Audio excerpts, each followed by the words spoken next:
नमस्कार, माझे नाव संदीप शिवाजी सरवदे, राहणार कोकणगाव, तालुका निफाड, जिल्हा नाशिक। मी साधारण 20 वर्षापासून शेती करत आलेलो आहे।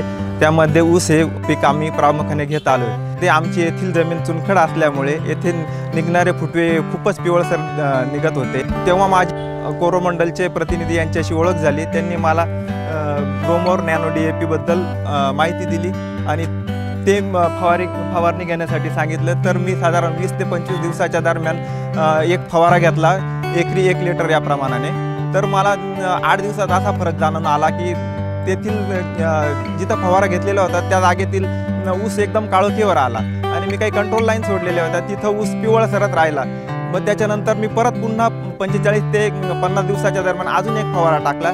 त्याच्यामध्ये मला असं जाणवलं की नंतर फुटव्यांची संख्या खूप निघाली, पानाची जाडी खूप वाढली आणि पेऱ्यातलं अंतर पण बऱ्यापैकी वाढलं आणि तेच कंट्रोल लाईनचा जो ठेवलेला होता तिथं पूर्ण ऊस कमी वाढलेला राहिला आणि पिवळ सरत राहिला। तर मी सर्व शेतकरी बंधूंना असे आवाहन करतो की तुम्ही कोरोमंडलचे नॅनो DAP हे प्रोडक्ट वापरावे, अतिशय उत्तम रिझल्ट आलेले आहेत। फक्त नॅनो DAP नाही, ग्रोमोर नॅनो DAP।